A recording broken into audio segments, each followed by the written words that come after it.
The power of purpose. Dispersion is weakness, concentration is power. Destruction is a scattering, preservation a uniting process. Things are useful and thoughts are powerful in the measure that their parts are strongly and intelligently concentrated. Purpose is highly concentrated thought.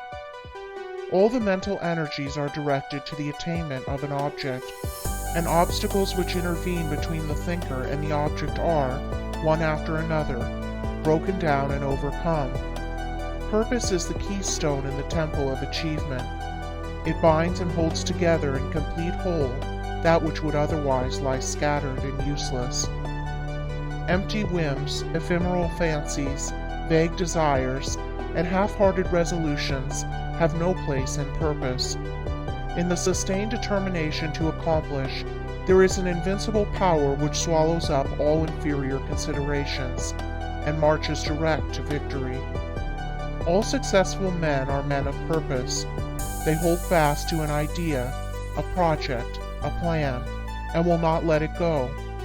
They cherish it, brood upon it, tend and develop it, and when assailed by difficulties, they refuse to be beguiled into surrender. Indeed, the intensity of the purpose increases with the growing magnitude of the obstacles encountered. The men who have molded the destinies of humanity have been mighty men of purpose. Like the Roman laying his road, they have followed along a well-defined path, and have refused to swerve aside even when torture and death confronted them. The great leaders of the race are the mental road makers, and mankind follows in the intellectual and spiritual paths which they have carved out and beaten. Great is the power of purpose. To know how great, let a man study it in the lives of those whose influence has shaped the ends of nations and directed the destinies of the world. In an Alexander, a Caesar, or a Napoleon, we see the power of purpose when it is directed in worldly and personal channels.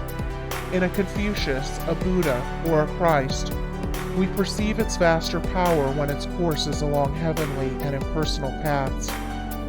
Purpose goes with intelligence. There are lesser and greater purposes according with degrees of intelligence. A great mind will always be great of purpose.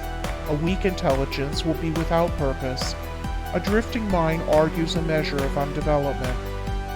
What can resist an unshakable purpose? What can stand against it or turn it aside? Inert matter yields to a living force, and circumstance succumbs to the power of purpose. Truly the man of unlawful purpose will, in achieving his ends, destroy himself. But the man of good and lawful purpose cannot fail. It only needs that he daily renew the fire and energy of his fixed resolve to consummate his object. The weak man, who grieves because he is misunderstood, will not greatly achieve.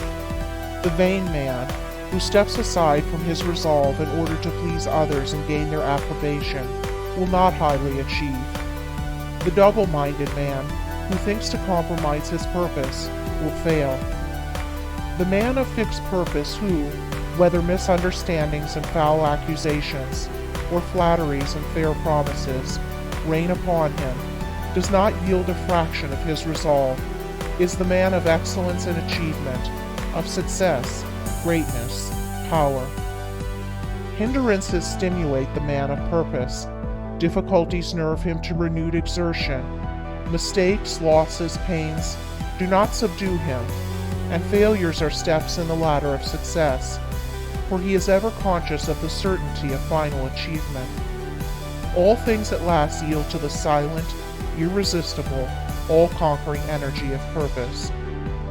Out of the night that covers me, black as the pit from pole to pole, I thank whatever gods may be for my unconquerable soul.